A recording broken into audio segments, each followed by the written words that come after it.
Hey, Jennifer Walden here for soundeffect.com.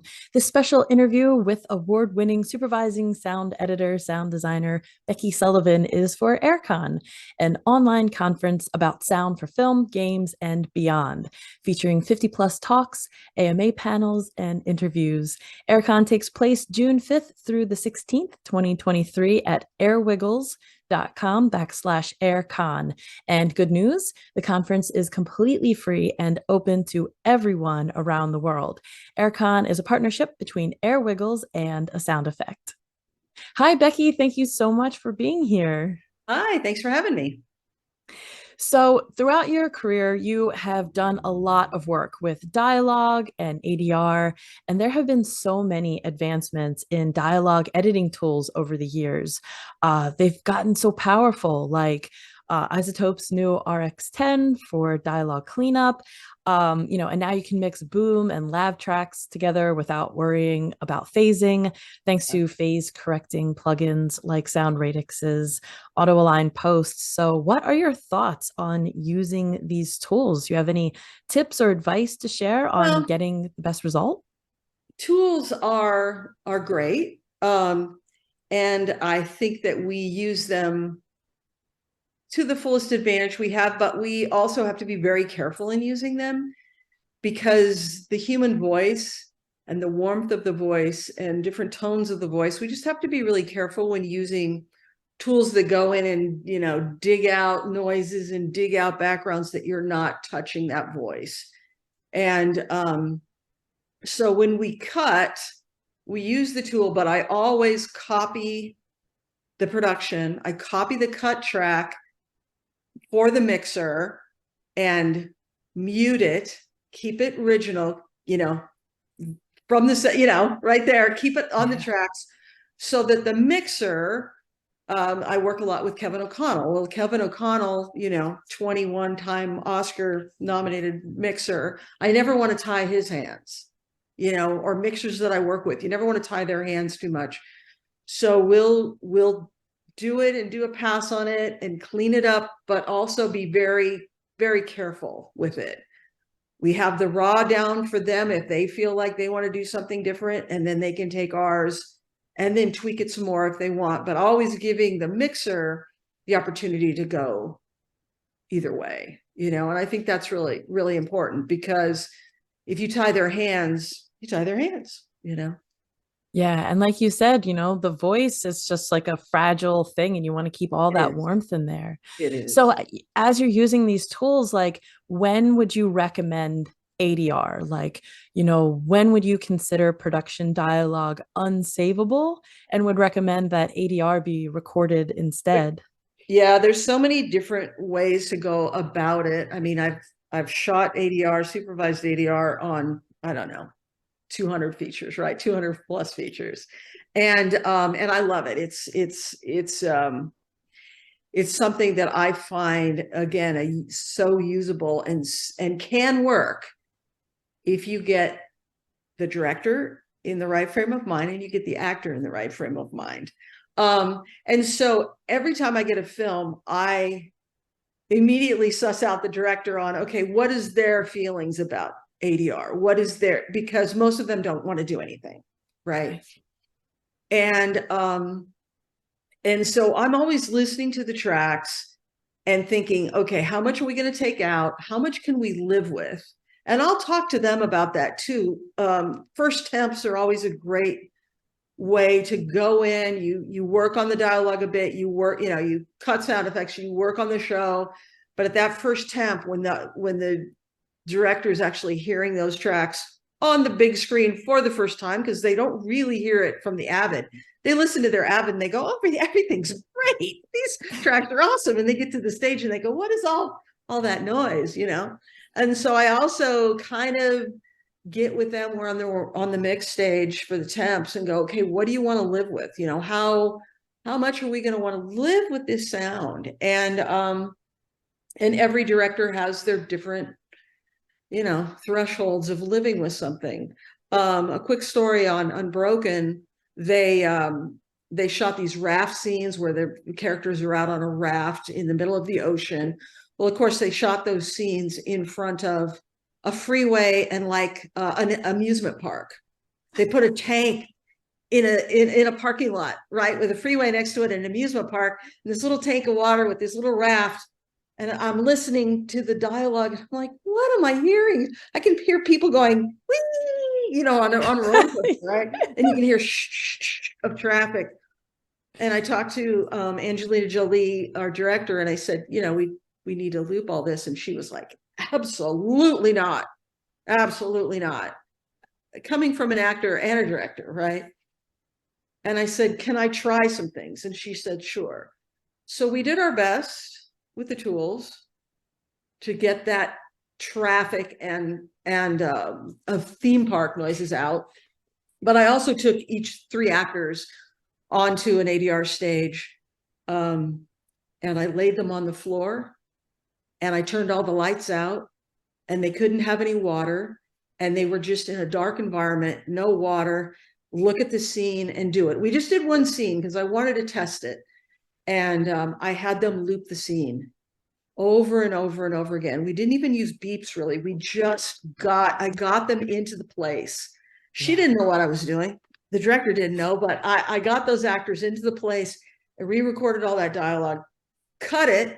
Then we cut all the Foley, all the sound effects, and we mixed the scene 2 different ways, A and B, production dialogue and ADR. And we played it back for her. And I said, let me just play you A, and then we'll play B.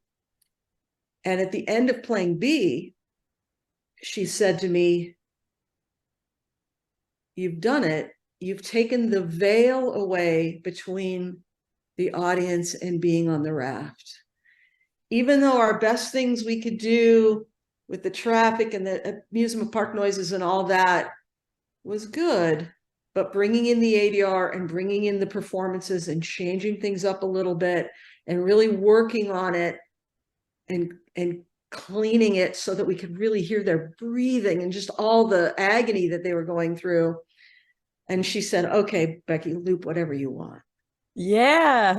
You know, and so, yes, it's a great tool, but there are some times where I just want to try to see if we can make it better with ADR. And so in that movie, I looped that movie to death because I wanted the chance to try it, you know, and we did, and we used a ton of ADR. But then there are other times where in Woman King, there are a couple of characters by the waterfall.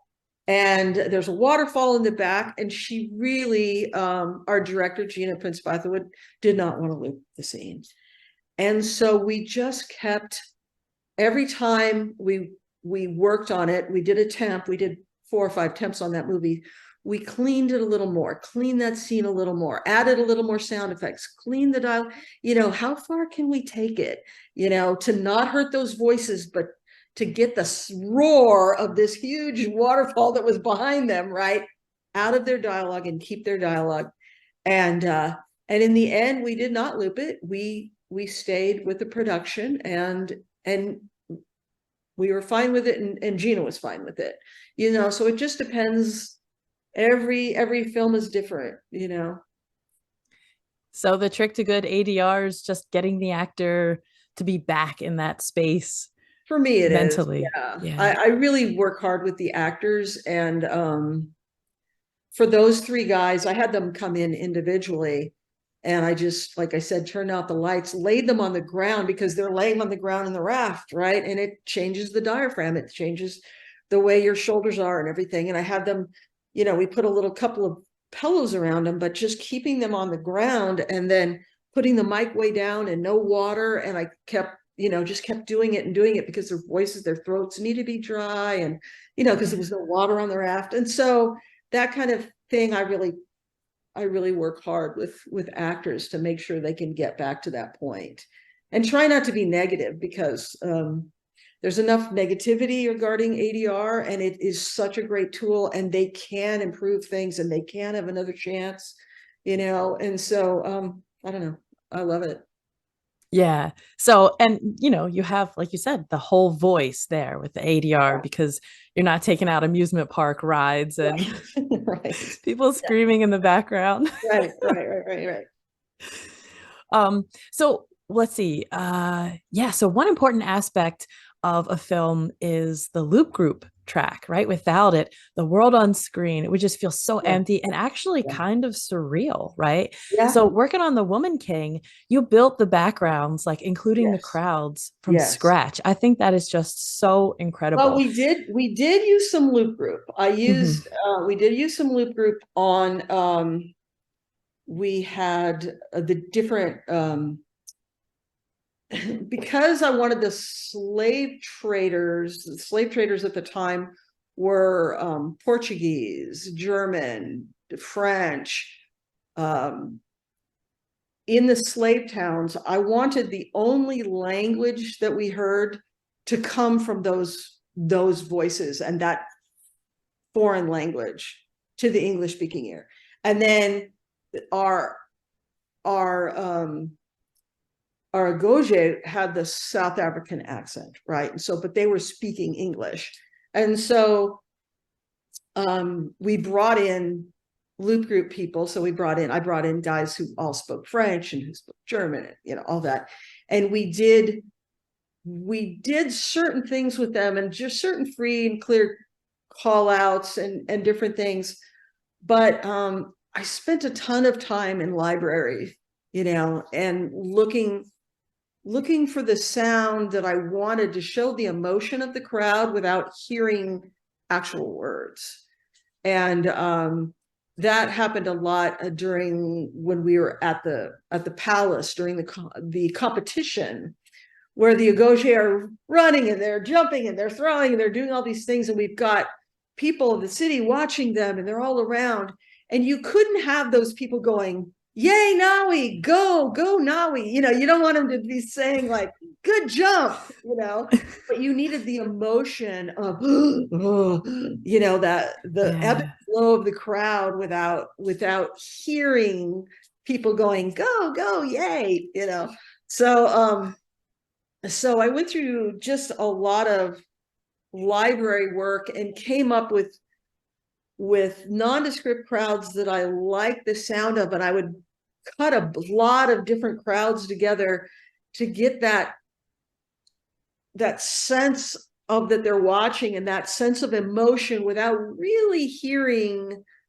an actual word. And yet they were all speaking words, and I was pulling it from libraries that had been around for a long time, and so old films, and pulling stuff from like old sound rolls of out of Africa, like I just had old different things that I was being able to pull from. And gosh, I was playing stuff backwards. I was doing a lot of just the different things to get the emotion, because that's what it is. It's the storytelling and the emotion of it all. And I see a film like The Woman King, it's a sonic landscape, it's an emotional landscape of the fear, of the bravery, of all the different emotions that those Goge were going through. And so just bringing that sonically was, oh man, it was awesome. I loved working on Woman King. I can't even imagine how much time you spent just going through like different films and different libraries of sounds, just listening for like the little Yeah, pieces that you yeah. needed. I mean, Because how loop long group did is that great. take? Like hour, Oh, it like took me weeks, but loop group is great. I love working with loop group.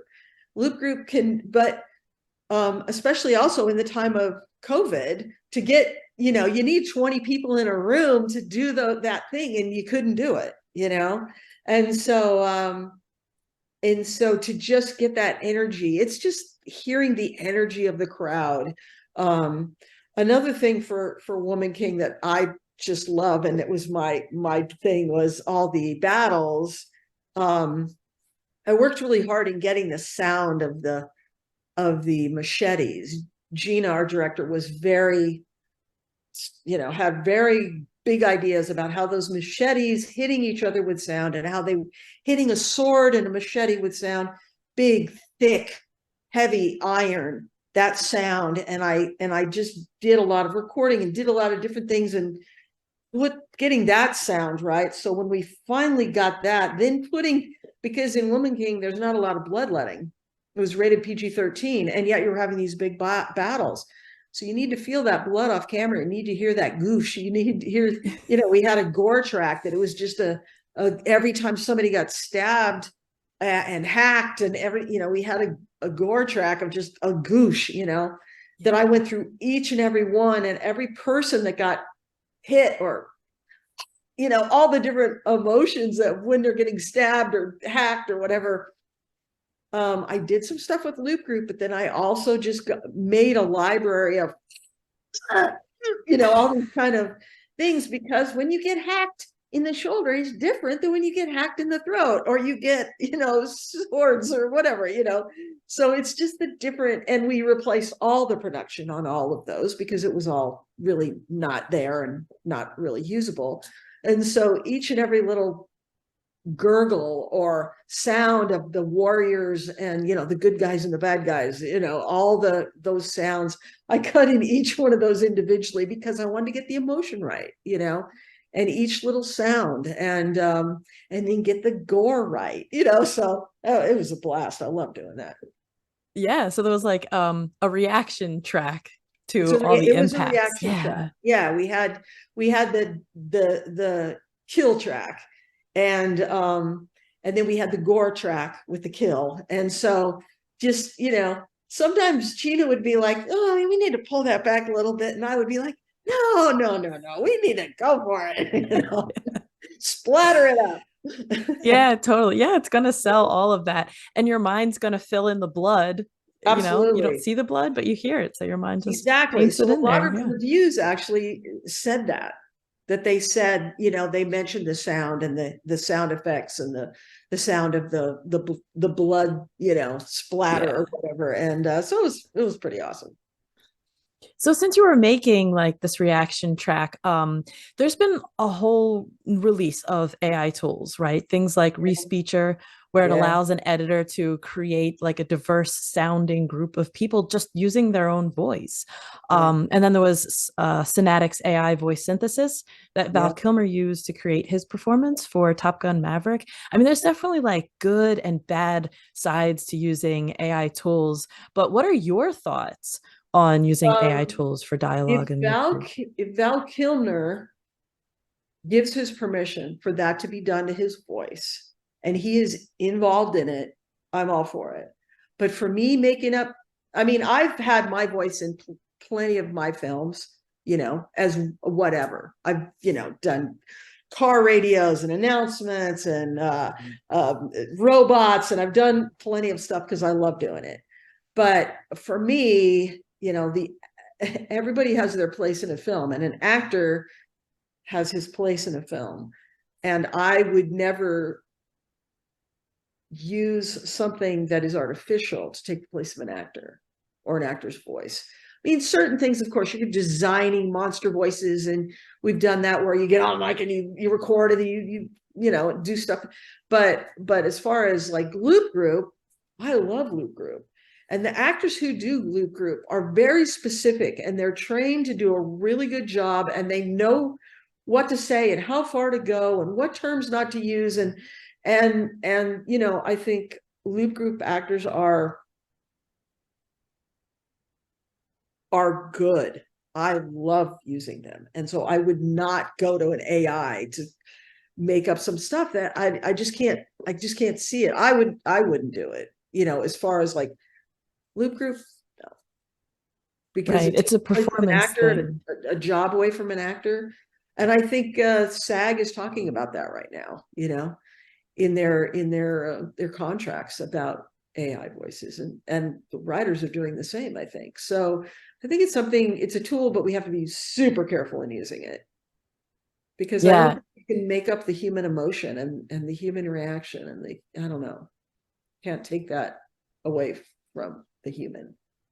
No, I totally agree. There's a performance aspect, to Loop Group. And you just can't replace that with an artificially created, AI thing. Like, you need that performance and that human element to performance, I think. Yeah, exactly. So I'd steer clear of it. So Great. All right. It's very interesting to see the different sides of this, and it's just such a new thing for people to think about, like how far should we be using, AI tools? Like how deep should these be ingrained in the industry and the business? Right. So, yeah, I very mean, there's a interesting. place for them in some aspect, like with Val, helping get that performance in his voice and everything, as long as he's involved. Yeah. Yeah. And I think he was very heavily Yeah, involved. yeah. Yeah. But all these, So, these new things now where you can, these fake faces that you can put Tom Cruise doing anything, and you can yeah. that gets pretty, Minority Report. Like that gets, stuff that we Yeah. just don't need in our lives. But Yeah. everybody's got to Interesting. push the envelope. Yeah, yeah, interesting, interesting. Well, Becky, that was all the time that we have for today. So thank you so much for participating in Aircon. I really appreciate you taking time to have this chat with me today. Thanks. You too. Thanks so much. Okay. See Bye. ya. Bye.